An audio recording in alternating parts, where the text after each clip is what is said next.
Can Christians make spicy videos of themselves?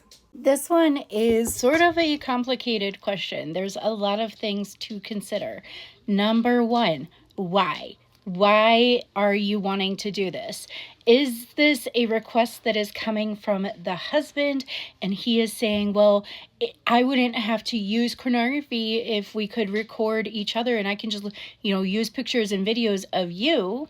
That's a really common thing that I see in my coaching practice. And if that's what's happening, I would say that he still has a pornified mindset, and it would not be a healthy thing for that couple to engage in, because it shouldn't be, well, I wouldn't have to use if I could use you. Simply substituting strangers for your wife does not mean that you are free from a pornography addiction or a pornified mindset. Other things to consider are making sure that this will never be used as blackmail or find its way onto the internet or something like that. Yes, you guys are absolutely in love. Yes, you have a Christian marriage, but bad things happen to good people.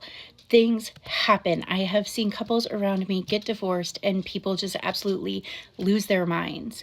And so what sort of safeguards are the two of you going to put in place to ensure that this can never be used as blackmail or find its way onto the internet should the worst happen to your marriage? And obviously, if you have kids in the house, how are you going to make sure that the kids don't ever accidentally stumble across something like that?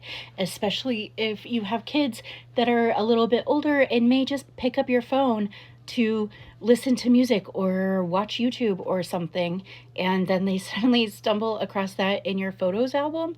I know when my kid was little, he loved to look at the pictures in my camera roll. So making sure that he wouldn't stumble across something would have been important at that age. Now, all of that said, there's nothing specifically prohibiting it.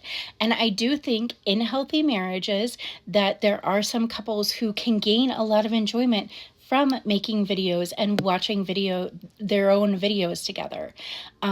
I don't think it's necessarily good for all people all the time, but I do think that there are some couples who could enjoy it in healthy ways. So you really need to talk to the Holy Spirit and make sure that this is something okay for you and your marriage and your spouse. Talk about boundaries, talk about consent, talk about potential consequences, make safety plans, make sure everybody's consenting, and go have good sex.